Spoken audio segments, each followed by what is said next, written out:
when you're at this stage of the company, everyone you hire is a critical hire, right? Whether they're in product or engineering or sales or customer success, whoever we hire is critical. And within Intelo, we eat our own dog food, right? So everyone is using AI tools all day long. And if you're not using Gemini or ChatGPT every hour on the hour and you're in sales, probably not going to fit here, right? Yeah. If you're in marketing and you're not using a bunch of marketing tools that are AI, you're not going to fit here. Hi, my name is Dimitri Panici, and I'm a content creator, agency owner, and AI enthusiast. You're listening to the AI Agents Podcast, brought to you by Jotform, and featuring our very own CEO and founder, Ida Tank. This is the show where artificial intelligence meets innovation, productivity, and the tools shaping the future of work. Enjoy the show. Hello and welcome back to another episode of the AI Agents Podcast. In this episode, we have Jeff Fish, the co-CEO and co-founder of Intelo AI. How you doing today, Jeff? I'm good, Dimitri. How you doing? I'm living the dream. Always have to live the dream. So just to kind of kick things off, tell me a little bit about your background. How'd you get into AI? What got you excited about it enough to be running Intelo? I've been in tech for 20 plus years. I started out in e-commerce, then I was in technology in talent acquisition. And for the last 10 plus years, I was really focused on China. And AI in China has been growing exponentially since I started there. I started a company back in 2015 called Chatly, which was a WeChat management platform, and ran that for about 5 years until we were acquired by Salesforce. And then I ran Salesforce China for about 5 years.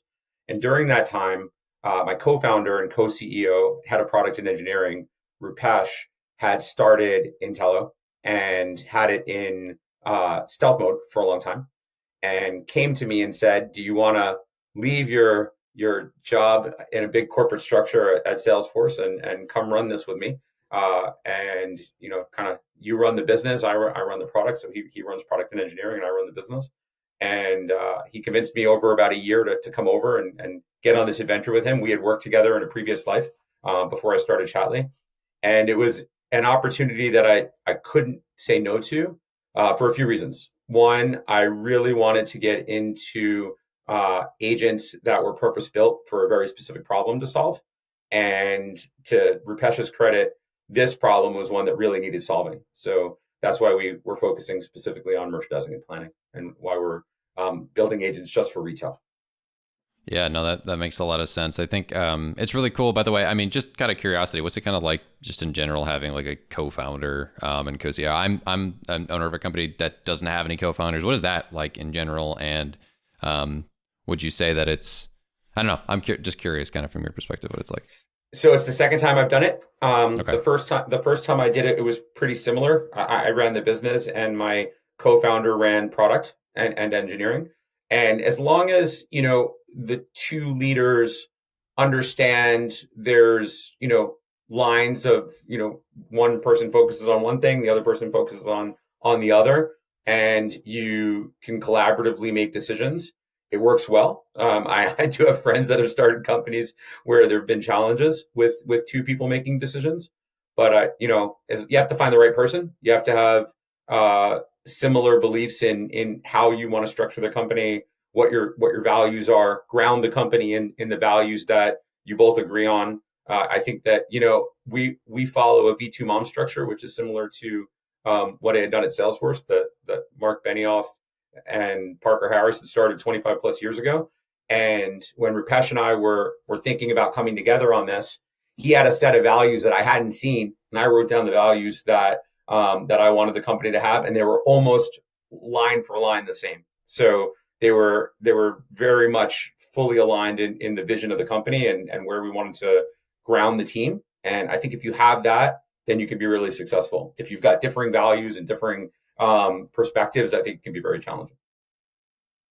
Yeah, interesting. That's a good point. I have heard something similar. I've heard like, and just to kind of speak on a positive note towards your co-founder, like, I think it's great that obviously you're able to set those boundaries and whatnot. So really cool. And also really important, I think, to note that, you guys have to have a different skill set probably for it to make sense in some respect, right? Like having duplicative skill sets, I've heard, is like not the best idea maybe for like starting together, like, because it's like they're getting a chunk of the thing. Yeah. He is a retail technology specialist, came out of the consulting world. He led retail for Sapient. I came out of the e-commerce world originally. There was a period of Okay. time where I worked for him, where I Oh, was actually in a product role and he was in CEO role. that's So I funny. think that we have similar capabilities, but I think that, this product is his baby, and I have a really good skill set in scaling. So between Sure. the two of us, focus on the product and making sure that it works great, and I can make sure that we can get it out to as many customers as possible and make it successful. That's very cool. Well, kudos to you guys for doing that. I think it's awesome. So, more kind of into the nitty gritty of maybe what you do and like kind of the origin story, a little bit more of yourself. I think there is something really cool. Obviously, you recently closed like a $2 million funding financial round from Illuminate Ventures. They're kind of known for finding game-changing companies, and they don't rely just on pattern recognition. How did that partnership come about, and what was it like pitching a specialized multi-agent platform to investors? Yeah, so we weren't going to raise. We were going to Mm, raise in probably another 6 months. And when I announced on LinkedIn that I was leaving Salesforce to come run this with Rupesh, Cindy Padnos and Jennifer Savage, who run Illuminate, Cindy had reached out to me. I had known her from my Chatly days when I was running Chatly. Asked if this is something that they should be involved in, and they're incredible venture capitalists and incredible operators, and really, Cindy, I consider a mentor. And when she reached out, I said, let's talk. And we gave her the overview of the product. We gave her where we were. We talked about our pipeline a little bit, and she said, "Well, we want to be involved now, and you can always raise another round later." So they let it. They're they help us with decisioning whenever we're making big decisions as the board, and it just was the right fit at the right time. When you bring in investors, it's really important that you bring in, similar to values of leadership in an organization, that those investors are not just providing capital. I mean, capital is helpful, but also understanding what your long-term vision is, wanting to be a part of that long-term vision, especially early investors, sure. Yeah. and Illuminators 100% those people. So, as we scale up, as we bring in additional executives, as we scale our sales team, as we scale our customer success team and product, we rely on them, and we'll rely on additional investors like them as we do the next round to really build something special and build something to last. Yeah, that makes a lot of sense. So just to kind of go one step back, I do kind of want to know, one, kind of what level, I know you're talking about scaling your team. How many people are at your company right now? And then secondarily, I'll have a follow up about what you do a little bit more in depth. Yeah, we're 30 now. Oh, wow. Mostly Okay. product and engineering at this point. We are heavily focused on scaling up the product first, but we are also adding customers at a pretty good clip. And Okay. we're globally distributed. So I'm here in New York. Rupesh is in Dallas. We've got team members in California, in Italy, in Hong Kong, and in Kochi, India, where our engineering and product team sits. Okay. Very cool. And just to, like I said, hone in a little bit more on what you're doing specifically. How was it? I mean, obviously you were pitching what you did in that funding process. Kind of tell me a little bit more about what it's like building this AI agents platform, and more specifically, how you guys are different in the retail merchandise kind of a realm of things with AI. Because we've covered a lot of products. I think AI agents in general are now a common term, but in this specific space, what's like kind of the thing that you really specialize in? Yeah. So, there are agents for everything now. And having left Salesforce, Agentforce, and other platforms like that, can be an all-encompassing platform where you can deploy, 30, 40, 50 agents if needed, on a single platform. What there are not are highly specialized agents for merchants. And what's amazing about this space is if you're in merchandising and planning and allocation, there's all types of tools that exist. There's legacy tools that have been around for 20 plus years. You could be leveraging your ERP or your point of sale solutions. You could be leveraging newer, more modern tools. But almost all merchandisers and planners, no matter what space they're in, whether they're in high volume retail, big box retail, or super high end luxury, the merchants and the planners spend a lot of time in spreadsheets. And if you were to look at what their tool of choice is, it's not the systems that they have currently. It's the spreadsheets that they've spent years working on. And when we talk to chief merchandising officers across some of the biggest brands in the world, they'll tell you that, it's a lot of art and science and math to be a merchant and a planner, and to pick what trends are going to be going into next year, or where the product should sit, and how much should be in the warehouse versus how much in the store. We're going into Black Friday week in a few days. Black Friday is going to be here, and It's quick. merchandisers and It's crazy. planners. Yeah, it's crazy. Merchandisers and planners spend months preparing for this and making sure that they've got the right inventory and the right mix of goods for times like this. And they do it a lot in spreadsheets. So our biggest competitor is actually spreadsheets.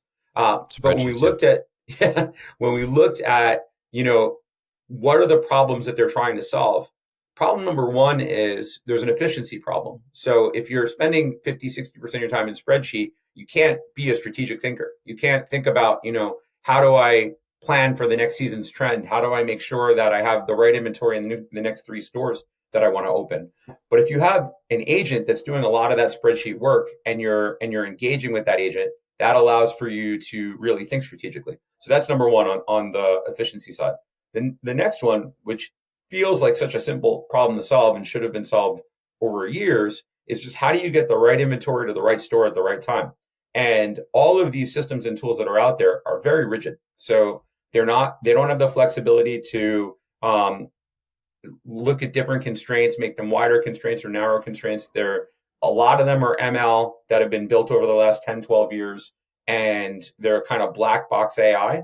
Whereas if you deploy verticalized agents for very specific problems and you can reason with them, it's like you're hiring additional staff. And there are no organizations that have unlimited OpEx. I don't care what space you're in. You could be the highest in luxury retailer or the highest volume. No one's giving you unlimited OpEx. But what you do have is you have flexibility in software. So this is really why we're leveraging our agents as collaborative intelligence. And that collaborative intelligence is, if you're a merchandising financial planning team, or you're an in-season allocation team, or you're a strategic planning team, you can add these agents and collaboratively work with them the same way if you were to go hire 5 or 6 PhDs that don't sleep or eat or take breaks to work alongside you to make your teams better. And that's kind of where we're positioning our agents alongside these teams, not in replacement of, and not instead of the products that they've already got, but really as additional teammates that will deliver much better results and much more efficiently. Interesting. Yeah. So that kind of touches on some things that I think I'll probably back to later in regards to the replacement or not. Actually, maybe it fits more right now. What do you think is kind of the main concern or kind of questions you get asked then as somebody who's in this position? You're building a tool where someone would maybe say like, oh, maybe are you trying to replace jobs? Like, do you get these questions from potential clients? Do you get these did you get that question from potential investors? Like, how do you approach this whole situation with because it's a hot button issue right now? Yeah, it's not unique to us, right? It is a hot button issue. I think that this notion that the agents and the AI are coming to take everyone's jobs are very overblown. In fact, if you look at the MIT study that came out over the summer of the Fortune 500 companies that have implemented AI, 95% were failures. So this change management of going through this new industrial revolution, and that's really what it is. Since it's the 3-year anniversary this week of ChatGPT, it really has changed how you should look at your entire technology stack. And there isn't an organization that isn't doing that. And this idea that you're going to replace all of these people with agents is not realistic. And in our space, when we think about the the art and the science, right? The agents are really good at things like pattern recognition, are really good at repetitive tasks, are really Yes. good at workflows. These are areas that if you're a merchandiser and a planner and you went to school for this and you built your career on this, you don't want it to be doing those things. You want to think strategically. You want to think creatively. You want to work with your product teams and your design teams and your and your finance teams to build out the plan that's going to make your company more successful. So the agents aren't replacing. The agents are actually helping these people and these teammates do what they really want to do. And in our case, we've had great results. So we have higher sell through. We've got more efficient teams. We've got teams that are thinking 2-3 year plans down the road where they haven't had time. They're only doing 1 year planning. So the agents are here to help, not here to replace. And now, is that the case everywhere? I think in some cases where you've got some low level customer service agents, maybe that or low level customer service people that are just answering questions like, where is my product?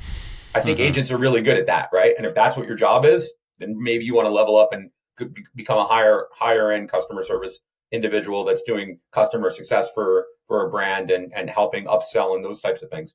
But in our space where there is this art and science, I don't see agents ever replacing. I see agents really enhancing because those OpEx budgets are not expanding rapidly, and I don't think they ever will. I think that's a fair point, honestly. Like,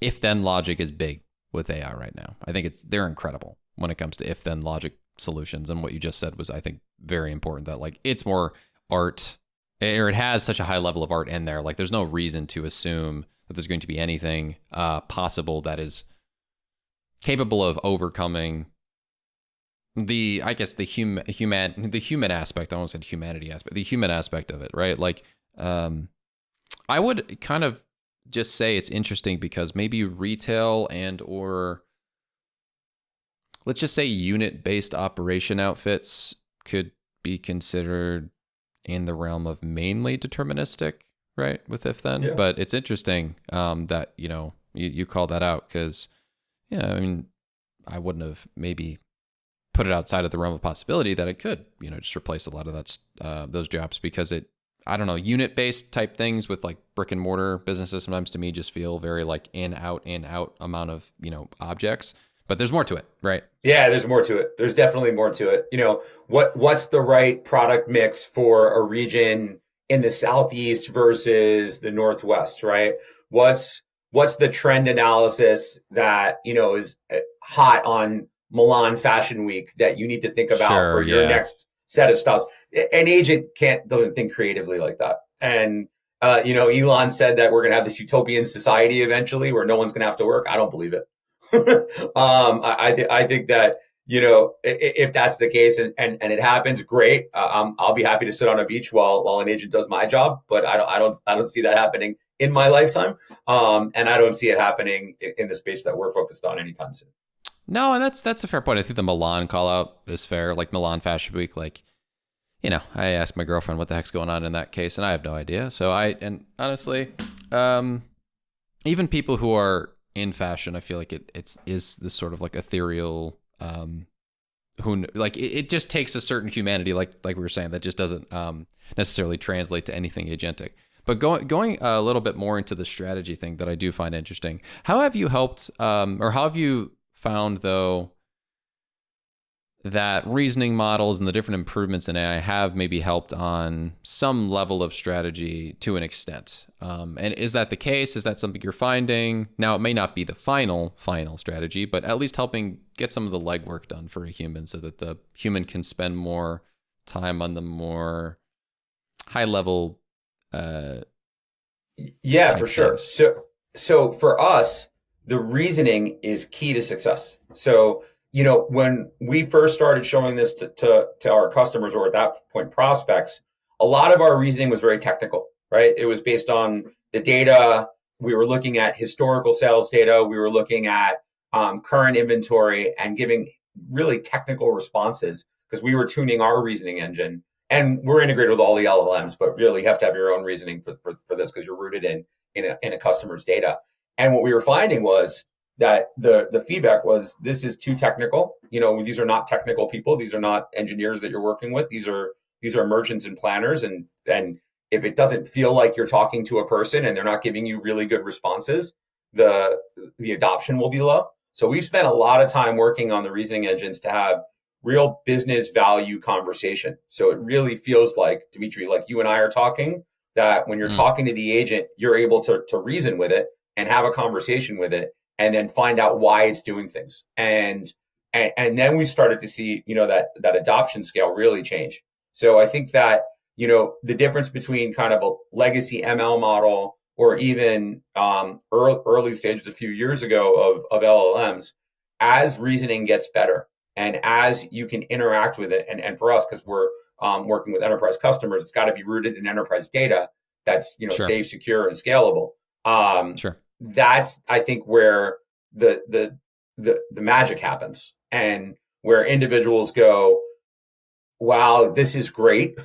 It's not going to take my job, but it's going to make my job a heck of a lot better. And I think that reasoning element, it for us, it's the key to success. And if we didn't have it, I don't know that our agents would be very successful. Yeah, it's funny. You said when the magic happens, and I immediately thought of like the chat GPT, like consistent output of where the magic happens. And I guess people do say the phrase. It's like a running joke on my team. It's like, dude, when do people say this? I don't think they type it, but I think people do say it. Yeah, people do say it. Yeah, no, that's interesting. I guess let's dive into what you just talked about a little bit more, kind of by.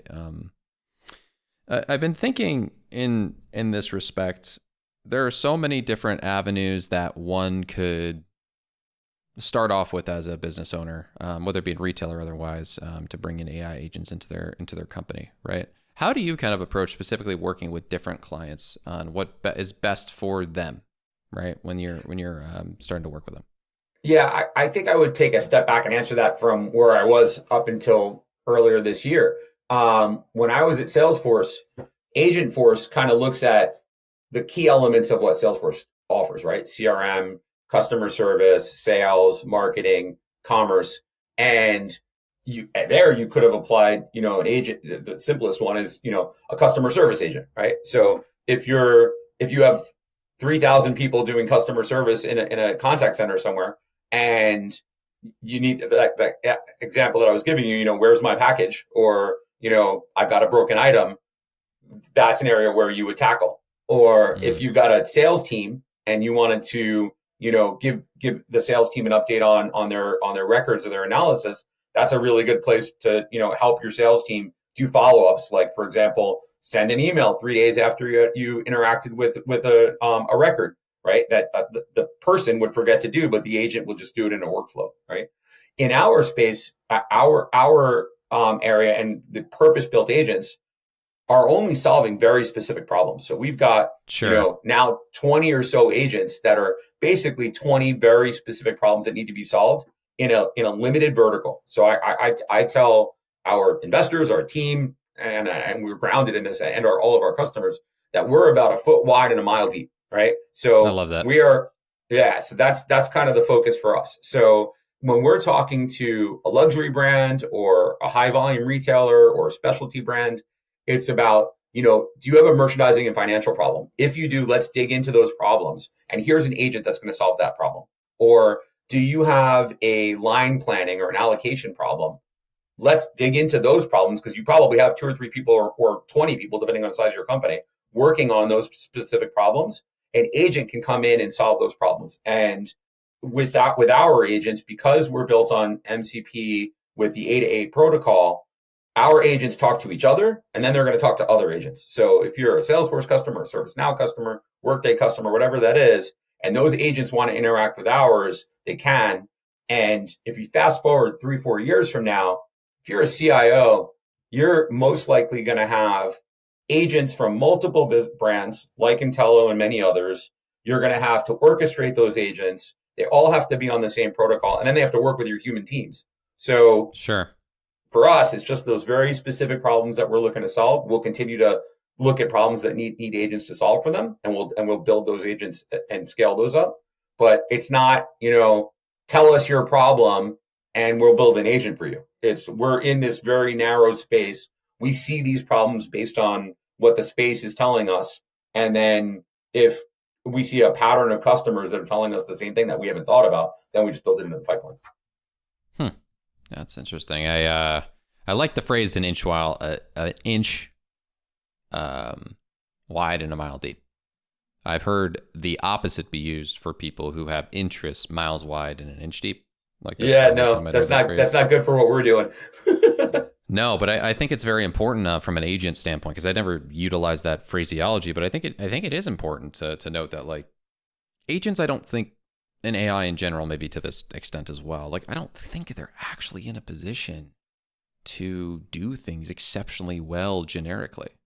I agree 100%. Yeah. Would you say that's one of the bigger, like, misconceptions that people have when you first start talking to them as clients, or in general, and, you know, with any type of conversation about AI? You know, I went to an AI retail event, the first one of its kind, called Retail Club, a few months ago, and I was amazed by how many execs in retail couldn't really tell you what an agent does. You know, they know they need to be an AI. They probably have, you know, a ChatGPT enterprise account, or maybe they're using Gemini through their Google paid structure. But if you really dug into, you know, are you guys deploying agents in your business? They don't really know what that means. And I think that's most of the world. You know, we live in this space. You run a podcast that's talking about AI all the time. I run a AI agentic business, but 97% of the world is just trying to, you know, figure out their own business and be successful in it. And they know they need to implement AI. I think there is a top-down expectation from CEOs in the Fortune 500 and beyond that if they don't start to deploy AI properly, they're going to be in big trouble. And you know, there's the saying, you're either an AI company or you're going to go out of business in the next 5 years. I agree with that. I think that every company is going to be an AI company. But if you dig down beyond, we need to do this, and you start to go, well, what is it do I need to do? There's a lot of questions. And that's why I think that MIT study was so profound, because there was a lot of dipping their toe in the water and not a whole lot of, you know, setting goals, setting KPIs, and then deploying what you need to deploy. Now, I think that's going to change. I think it's rapidly changing now. I think, you know, you hear every day in the market, are we in an AI bubble? I think we're in an AI bubble. I think we're in like the second inning. Like the first inning was 3 years ago when ChatGPT came on. Now we're in the second inning. But now it's about, you know, deploying AI use cases, and for us, agentic use cases that solve real business problems and deliver real ROI, not this is cool, so let's try it. And I think that's talk about the bubble a little bit more. I want to hear what your thoughts are, because there's a lot of different potential bubbles people keep throwing out there. What do you mean by it? Yeah, I mean, if you turn on CNBC at any second of any given day, you'll hear someone talking about, you know, we're in an AI bubble because of NVIDIA. We're in an AI bubble because of the build out around data centers. We're in an AI bubble because we don't have enough electricity, or we're in an AI bubble just because valuations are too high. I think, you know, whenever there's a huge technology transformation, there's a curve, right? And we're just at the beginning of the curve, and there's a long way to go. But I think at you know, when we get to the seventh or eighth inning, to keep it in a sports analogy, I think we're going to have some amazing companies that are leveraging AI properly. Yeah, no, that's fair. Do you think that there's an actual, like, evaluation bubble, or like it's inaccurate? I've heard some theories that basically, like, there's like a double sort of counting maybe of value due to, like, you know, flagship models are being funded, and then the companies using the flagship models as their, you know, bread and butter, so to speak, like is getting funding too. Look, we're an agentic application player, right? And I think Sure. that the open AIs of the world, the Anthropics of the world, are very highly valued and are private. Yes, right? absolutely. And Yes. NVIDIA's of the world are the most highly valued company on earth. I think that, you know, they're highly valued because they're delivering amazing technology. And I think the next phase is the application layer, which is always comes after that, right? And there will be applications that do a great job, and there will be some that don't. And I think in any technology cycle, the ones that do a great job and solve real problems and have adoption will be very successful. Some will not make it, and some will get acquired. And I think that's just, that's the nature of tech. But I think that we're not in a bubble. I think, maybe there are some overvaluations. I mean, if you're a publicly traded company and your numbers are ridiculously high compared to your revenue, then sometimes that needs to come down. But that's not. I'm not a financial analyst, so I personal opinions. You know what? That's a humble response. I'm not a financial analyst, so I don't really bother with that. That's fair. No, I like that. That's a good point. You know what? A lot of people, a lot of conjecture going around. I interview a lot of people, a lot of positive things, but no matter what we're saying, it's mainly conjecture on these things. We don't know what's going to happen. Like practically speaking, yeah. I will say, it does seem like though. You kind of get that it's very specific what you're doing and that you're trying to make it as specific as possible. Going back to that last point, I think with the commentary, I don't think any of the major LLM players are going to get that deep at any point in time. They're going to attempt to be generically good very well. So I do like this route you're taking, which is like a mile deep, inch wide, because it's not the same thing. So I do think there is inherent value in focusing very well on something to this effect. And I'm curious then, does that mean like your ethos, what is your ethos and like long-term vision of this company in this specific industry? Yeah, I think that there's a lot of retailers in the world. There's a lot of organizations that need to move products and plan inventory. And we think that we've got a really long runway to grow. And I think that, we are still very much in the early stages. We're heavily focused on luxury and specialty. We're going to move into big box retail, hard goods retail, grocery retail. We're going to focus, beyond US and Europe and get into Asia, APAC, where I've spent the last 10 years of my life focused on. And I think, there's just the TAM and the SAM are both really big if we just focus on this and, revisit that in 3 years. When we've grown significantly over the next 3 years, we'll worry about it then. But for now, that's where we're focused. The old TAM SAM. Very true. Yeah, no, I like that a lot. I think your approach makes sense to me. Another question I kind of have is, this last year, this podcast, launched. It was called the AI Agents Podcast. Practically speaking, no one the heck knew what an agent was. It was all chatbots, if you recall, about a year ago. It kind of moved pretty quickly. What did you kind of do as a product to, I guess, make a shift, or not shift, but like a coming onto the market as an agent product and trying to educate people on that immediately? Because I don't think it was like fully explained at the time, like 6 months ago. Like feels short, but that was a long time ago. I don't know if it was quite maybe fully in the market, or how did it feel kind of jumping in? Because I'm sure there was, prior to those 6 months ago, there was probably a level of pre-planning, just like launch a company. So how did you kind of prepare to get into that realm when it was kind of a new market? Yeah, so I mean, we just came out of stealth in January, right? Rupesh was building for a long time. It had some early adopter customers, but was really in stealth. And I think the Salesforces of the world with Agentforce and ServiceNow and Microsoft with Copilot kind of laid the groundwork for enterprise organizations at least to understand what agents were. I think if you were to rewind two years ago, and I think leveraging that marketing capability of the major tech players helped. I think if we had come out of stealth the year before and we said we have purpose-built agents, nobody would have known what it was. But now, at least where we are and where we're playing, everyone's heard of agents. But like I said earlier, just because they've heard of them doesn't mean they really fully understand what it means. But that level of knowledge of agents or something I need to talk about and think about, that is widely adopted within Fortune 500, Fortune 1000. Yeah, I think that's a good point. I'm not saying I did a bunch of the legwork either, but podcasts like mine, other people kind of like just like talking about it all the time. I'm sure to some extent, like there must have been a general thing you were able to kind of jump on with what other people were saying to kind of make it clear.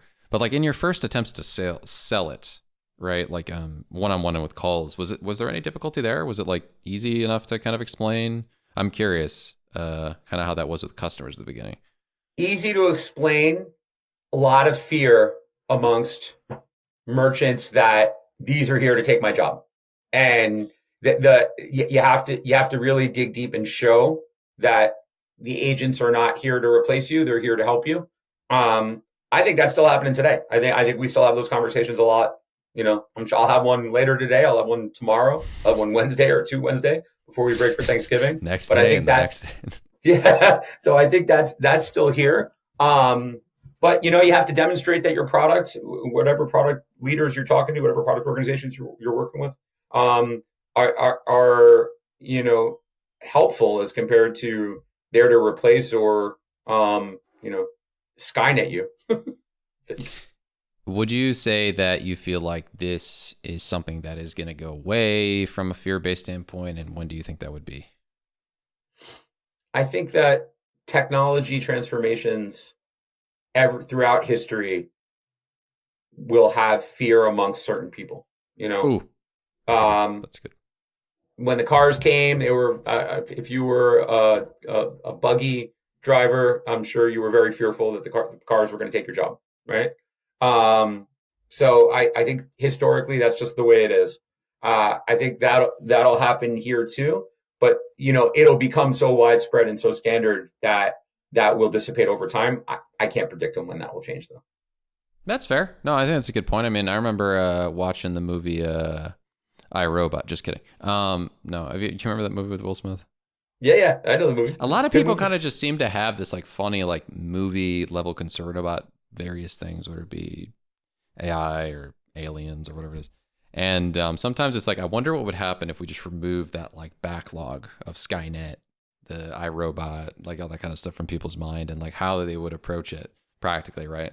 I think their heads would be a little more clean on the subject, right? Like, it's almost like a Frankenstein analogy. Like everyone always is funny, and like when you're a kid, you're afraid of Frankenstein, and then you realize it's actually called Frankenstein's monster, and then you get to an age where maybe you read the book, and like the movie just came out, so that's why you read the book and you go like, oh, the monster's the good guy.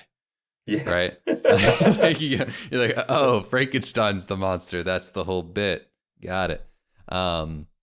So yeah, no, I think a lot of what we are struggling with right now is coming from sensationalism on the news and or previous like movie experience that just kind of makes us concerned. Like practically, I'm not like, I think the dystopian type movies are fun, but that's all they are. They're movies, and we're not until it happens. Like, I don't think it's going to be something that actually occurs. But just talking a little bit more as a founder, you know, when you are just going about your day-to-day life, is it difficult to try to plan out what you're going to do from a hiring perspective? If, say, for example, I'm not sure like what level you're still entrenched in hiring, but like when you're hiring people, I mean, you're an early guy, I figured, yeah. Like when you're hiring, is like individual capabilities with general AI usage like top of mind when interviewing? Yeah, 100%. So this is my second rodeo. I have friends that have done this several times. Starting companies in tech, you have to be a little bit crazy. You have to be willing to work, you know, 80, 90, 100-hour weeks. All of those things are very real, and they've been documented over and over again. When you're at this stage of the company, everyone you hire is a critical hire, right? Whether they're in product or engineering or sales or customer success, whoever we hire is critical. And within Intelo, we eat our own dog food, right? So everyone is using AI tools all day long. And if you're not using Gemini or ChatGPT every hour on the hour and you're in sales, probably not going to fit here, right? If you're in marketing, if you're in marketing and you're not using a bunch of marketing tools that are AI, you're not going to fit here, right? If you're an engineer and you've never used Cursor and you've never used Anthropic or Claude, you're probably not going to make it through the first interview. That's just the way we are, right? Uh, and that's really important. So, we have Slack channels that are just around what tools we're using, and we're measuring the tool usage on a weekly basis. I literally just sent out, it's Monday morning, I sent out some tool usage information this morning to the team. So, yeah, Oh, so it's you literally are tracking whether individuals at your company are properly on a daily basis utilizing AI enough. absolutely, That's pretty. absolutely across That's pretty multiple good. tools.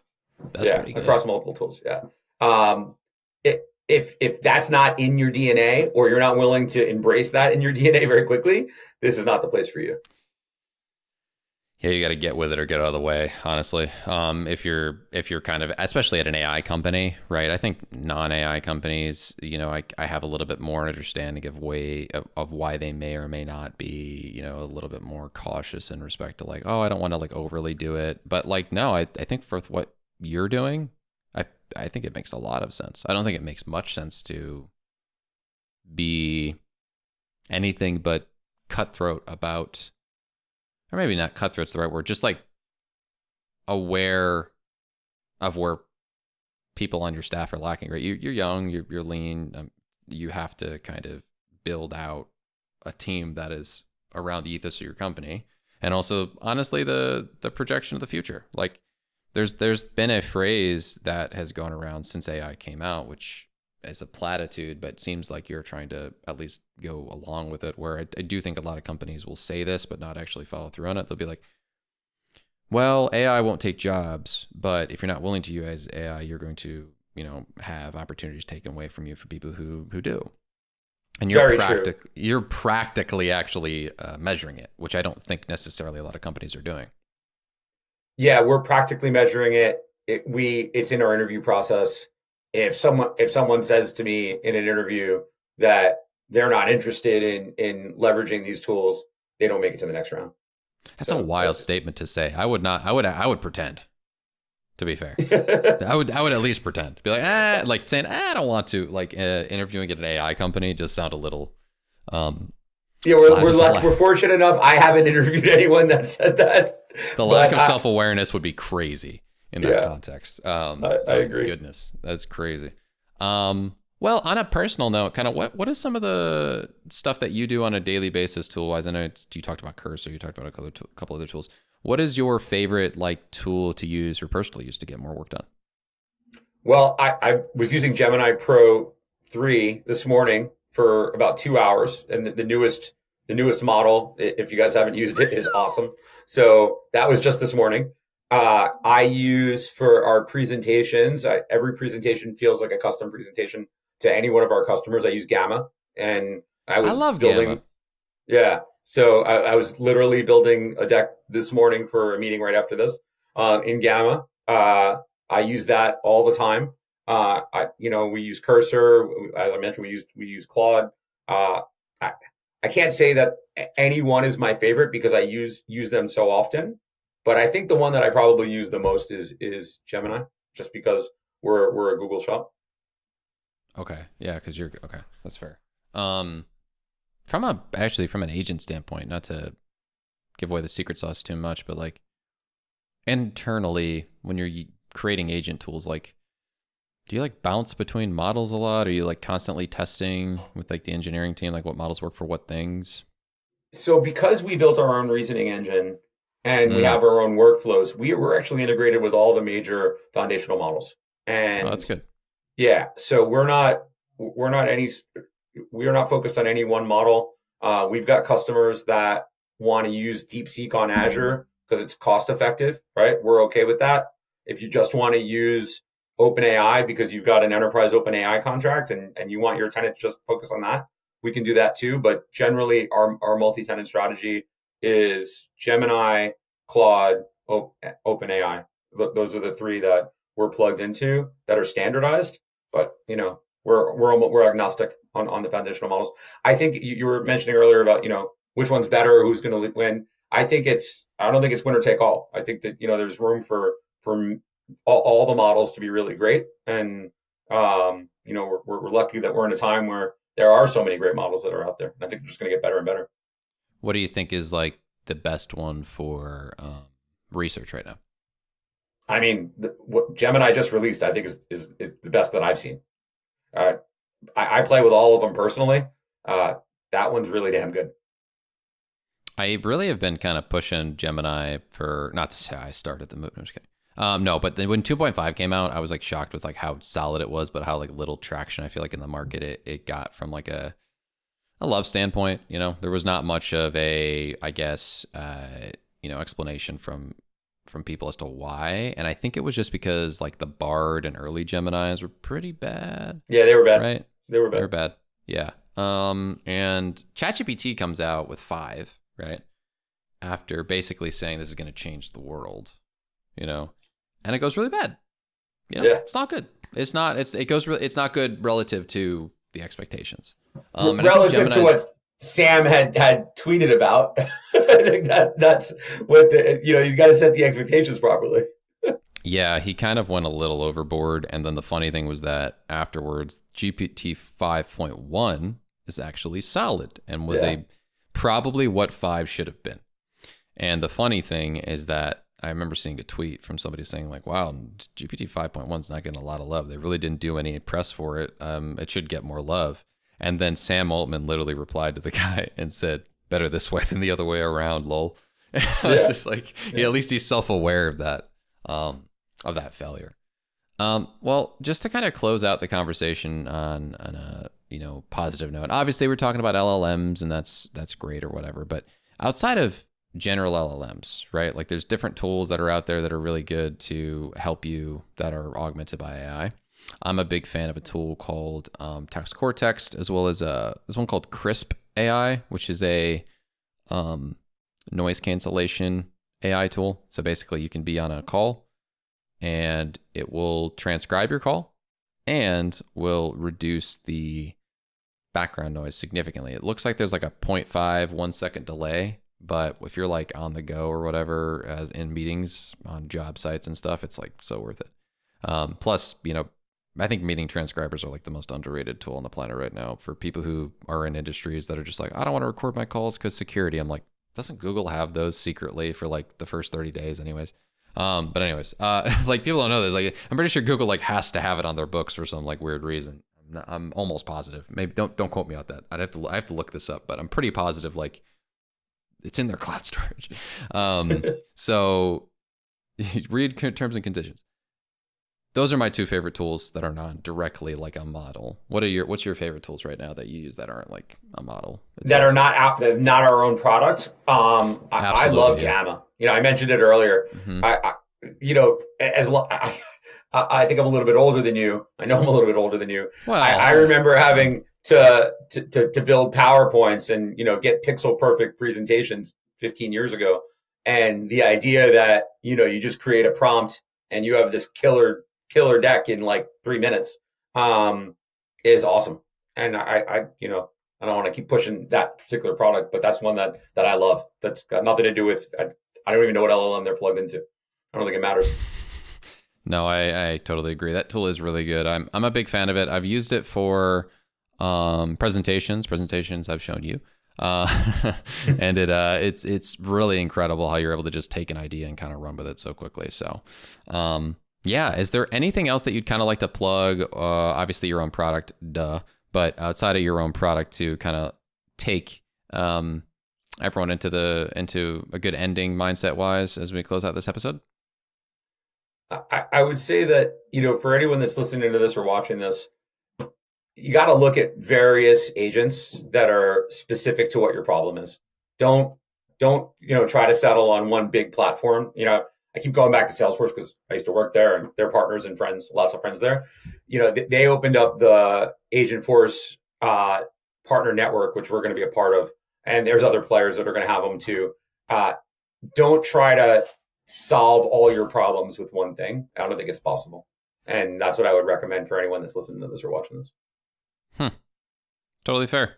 I like that. I think it's a good comment. That's fair. That's a good way to look at it. So last but not least, where do you want everyone to go in order to check out what you're doing? Intelo AI, or reach out to us on LinkedIn or There's lots of ways to reach us, but Intelo AI is the fastest and easiest way to reach us. Absolutely. So with that being said, everyone make sure to go to Intelo AI and also make sure to leave a like on this video on YouTube. Give us a review on Apple Podcasts, Spotify. That includes you, Jeff. You want to get it out to the most people possible, and share it on all of the different platforms that you can imagine, because we're just trying to make people know what the heck AI agents are, just like the cool one that Jeff and his team are building over there at Intelo AI. That's Intelo AI. Thanks so much for watching, and we'll see you in the next one. Peace. Thanks, Dimitri.